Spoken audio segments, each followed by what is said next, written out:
The Pixies never fully broke through into the chaotic world of superstardom, but they certainly played a major part in influencing the alternative rock and contemporary genres of music.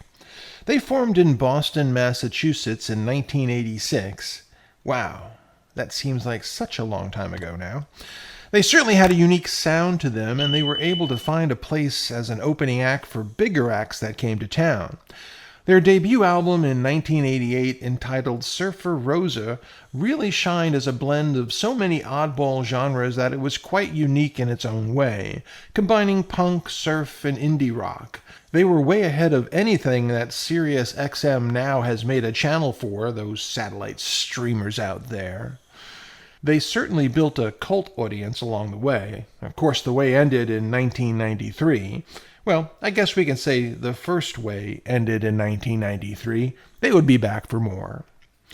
As we all know, what came next, grunge music, and then alternative rock shot through the roof, and I'm sure the Pixies were like, shit, if we would have just hung in there a few more years. So, yes, they ushered in a new era, but were unable to capitalize upon it.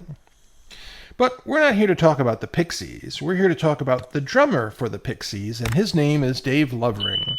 And evidently, he was all in on the band thing and obviously lied to his mother about having a plan if the music thing didn't work out. How many of us had that conversation with our parents? Dave felt his identity of who he was gone after the band broke up. He was originally an electronic engineer, so I guess he had a plan B after all. I'm sure his mother was proud.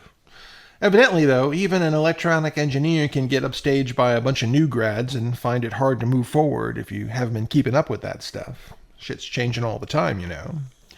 So Dave turned to something that you would think would have been like a surefire way to instant poverty and homelessness. He had this friend in Buffalo who was really into magic. Not like the astral plane magic, but like, show performance magic. And no, he's not referring to Neil Patrick Harris. I don't think he lives in Buffalo, but he would be a good contender. He went with this friend to a magic convention in LA, and he was hooked from that point on. He studied magic for 2 years until he was proficient enough to become a magician. I mean, do you have to take a test for that? Oh, look, it disappeared. You're a magician. I'm sure his mother was so proud, much better than him taking up puppets or some other children party activity.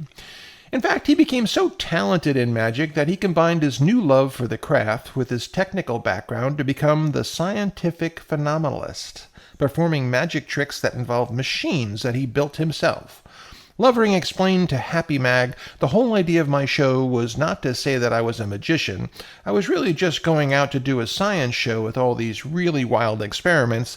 Then I started taking it into the magic world. My engineering definitely came in very handy. The Pixies reunited to tour in 2004, which also saw Dave Lovering return to the band as well.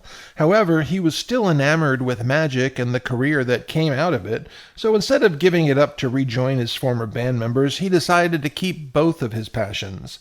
In fact, Lovering took his magic show on the road with the Pixies, even going so far as to open up for them with a scientific phenomenalist act. Gee, kind of sounds like Rossington Collins.